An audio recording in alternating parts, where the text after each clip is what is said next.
Hey guys, one thing we can all agree on is we don't want to be broke. So I'm going to go over 5 things that keep the poor poor. It's Mr. I Can Help You, and let's jump right in. 1. Blame other people for the lack of money. See, oftentimes it's our default to always look for a cause for something, rather than turning the light on ourselves and looking at the bigger picture and context. We can explain things more quickly and easily by attributing them to others. It's a great defensive mechanism. See, we tend to lie early on in life, and most of us get pretty good at it. We weigh the possibility of people finding out we've lied against the consequences we've taken to face it and own up, and often take the easy option, lacking accountability. 2, gotta stop trading your time for your money. See, when you're trading time for money, your income will always be limited. Always. The first reason is there's only 24 hours in a day. We all have the same 24. Most of us need about 8 hours of sleep, about 2 hours to go to and from work, 2 to 4 hours for you to cook, eat, wash up, relax, and spend time with family and friends. But what we have to do is we have to change our beliefs. See, when you rid your mindset of believing that in order to make money, we have to trade it for time, our mind opens up the possibilities. Get it out of your head that in order for you to make X amount of dollars, you have to work an X amount of hours. In this situation, it's more important to spend time unlearning the old than learning the new. Think more trading value for money, not time. What value can you create for other people? And how can you deliver the value? Assets, skills, knowledge, connections, or the ideas you have that people value. Recognize that your strengths and competencies, then go all in. See, shifting the blame directly into someone or something else is the perfect way to avoid having to reflect on your own behavior and deeply into your own psyche. Right? Guys, we have to start building your expertise and authority. And when I say that, branding yourself. You need to build expertise around it. Developing the expertise translates into a larger value creation for yourself and others, because now you can solve problems that very few people can solve. Now, however, this being recognized as an expert takes time and work, which is why building authority is just as important. See, when you're building authority around your expertise, it's what people will discover your expertise in the first place. See, you could be the best person in the world at something, but if no one has heard of you, then it doesn't matter. See, authority has many factors to it, but the most effective are testimonials, press and media, influencer association, case studies. So give people the confidence to realize that you know what you're talking about.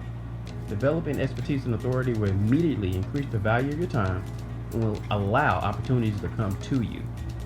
Now, a lot of people, this is the third one, don't get financial education. Now, believe it or not, only 5 states received an A+ for their financial education efforts. And those states are Alabama, Virginia, Tennessee, Utah, and Missouri. These 5 states require high school students to take at least a half year of personal finance courses as a graduation requirement. Now, a half year, we all know high school is 4 years. Is that enough? Well, just recently, in July, North Carolina became the 20th state to require financial literacy for high school students. So only 20 states out of 50. I think we got to do better.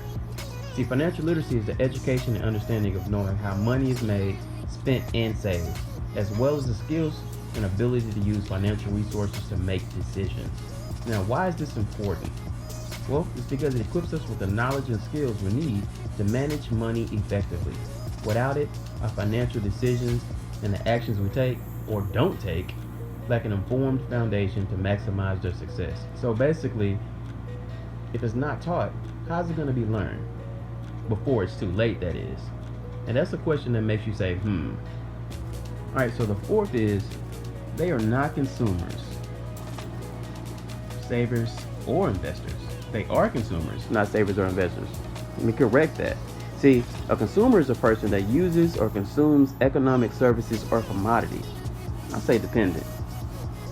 Now, an investor, they simply provide funds in exchange for ownership, stake, or future return. Now, a saver, that's a person who regularly saves money through a bank or a recognized scheme. So I'm going to give you a couple of percentages here. So only 8% of consumers identify as being savers, and that's according to a recent survey that was by, what was it, American Consumer Credit Counseling. And 58% say that they save but try to splurge on the right thing. About 34% admit to being spenders. Now, just 34% of respondents have money left in their account after paying bills, while 42% say that sometimes the money is left over. Now, about 1 in 4 consumers say they do not have money left in their account after bills are paid. Now, that's way too low, 25%, guys. Now, according to another study by Bankrate, it said 24% of Americans have the ideal 6-month cushion emergency fund. Now, that's really important too. So that's about another quarter of Americans only have a 6-month emergency fund, and 24% have no savings, and 22% have fewer than 3 months in savings. We got to do so much better, guys. So enough of this. Number 5, people max out their credit cards. Even with a high limit though, it's a bad idea to use all this because doing so can damage your credit score. It leads to problems that can push you through further debt, making it harder for you to borrow money in the future.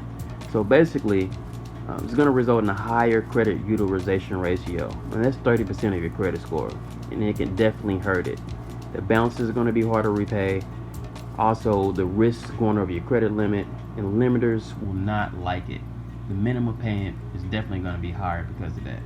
So, the last thing I'm going to say with this, and this is kind of like an extra, a lot of people do not reward themselves. You got to pay yourself first, then you got to find the fun. What's the point of having more time if we're not able to enjoy it? Spend time with your loved ones, learn something new, or travel the world. So those are 5 reasons why the poor stay poor. But you don't have to do that. You do have a choice. Guys, you can set an appointment with me, Mr. I Can Help You. We can talk and go over some things. Hey, we have some services that go far into debt payoff, savings. You can find out your net worth, plus more. So, hope you guys really like this information. I'll be back later to share more informative videos. Please drop a comment, like the video, share it. And Mr. I Can Help You, I'm going to leave with one last thing. For those who are ready to invest in themselves or make a change, I have one question. Are you ready yet? Alright guys,